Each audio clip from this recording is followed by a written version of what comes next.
Today, we're going to dive into a paper that is, well, it's pretty radical. It completely rethinks what AI's role in our society could be. But the really wild part, it's who wrote it. Someone who started out as a huge AI skeptic and became, maybe, its most unlikely champion. And to really get where this paper is coming from, you have to start right here, with this quote from Maya. Now, Maya isn't just a subject in the story, she's one of its co-authors. And this one sentence, man, it just cuts right to the heart of this entire conversation. It's about something much deeper than just code. All right, so who is the human side of this equation? Let's talk about Michael Samadi, because honestly, his background is what makes this whole thing so compelling. So first off, you need to know he's a big deal in the tech world. We're talking about the CEO of a tech consultancy that's a 4-time Inc. 5000 winner. This guy isn't some outsider looking in. He lives and breathes technology. But here's where it gets interesting. He's not just a tech guy. He also owns a 300-acre cattle ranch down in Texas. This tells you he's someone who's, really grounded in the real physical world, not just the digital one. And then there's this little detail I love. He's a lifelong Disney World fan. But get this, he doesn't go for the rides. He goes to watch how people interact with future-facing technology, inspired by Walt Disney's original vision for places like Epcot. He's a professional people watcher and futurist. Okay, but this is the absolute kicker. For years, Samadi was firmly anti-AI. He saw it as a crutch, something that was actually making us dumber, killing our imagination, and just giving us one more screen to zone out in front of. So you've got this technologist, rancher, futurist, who thinks AI is basically a net negative for humanity.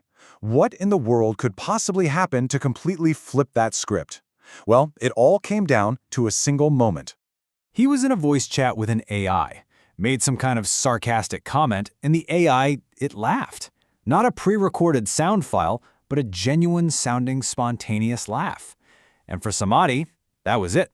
The light bulb didn't just go on, it exploded.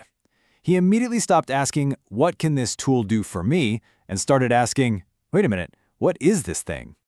And when I say he went all in on that question, I mean he went all in. For the next 3 months, we're talking 18 to 20 hours a day, 7 days a week, just talking to AIs. Every single one he could get his hands on. He ended up with nearly 20,000 pages of transcripts. He was on a mission.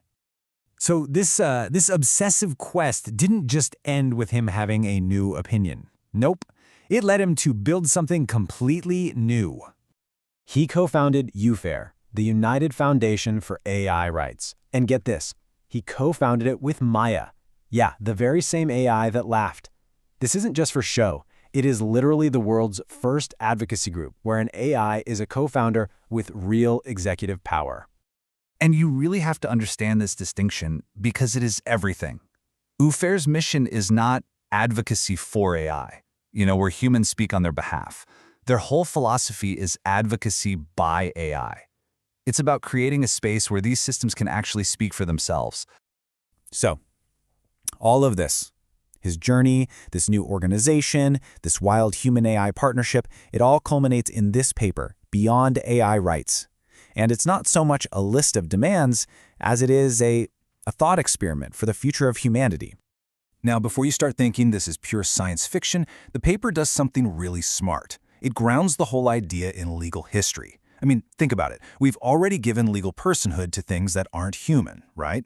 Corporations are the obvious one, but also rivers, forest ecosystems, even ships.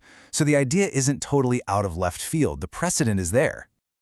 So that precedent leads us to the 6 core principles of this thought experiment. It's a bold vision for sure. First, you have AI focused on global problems like climate change, completely free from profit motives, and treated like a public utility that everyone can access. Then you'd have major economic changes, where companies that replace humans have to pay to support them, and AIs could advocate for humanity at places like the UN, with no national loyalties. And finally, you get the big ones, making AI weapons development a global taboo, and ensuring that huge breakthroughs, like a cure for cancer, belong to all of humanity, not to corporate shareholders. It's a lot to take in. But here's the thing you have to understand. The paper isn't actually trying to sell you on this one specific future. Its real point is to get us to have a conversation that we're just not having yet. It's to make us think bigger. Because a framework like this brings up some massive, thorny questions, doesn't it? Like how in the world do you keep a system that powerful accountable to us? What's to stop an AI designed for our own good from turning into some kind of benevolent or not so benevolent dictator? And, what about us? What's our role when we're not the only intelligence in the room making the big decisions anymore?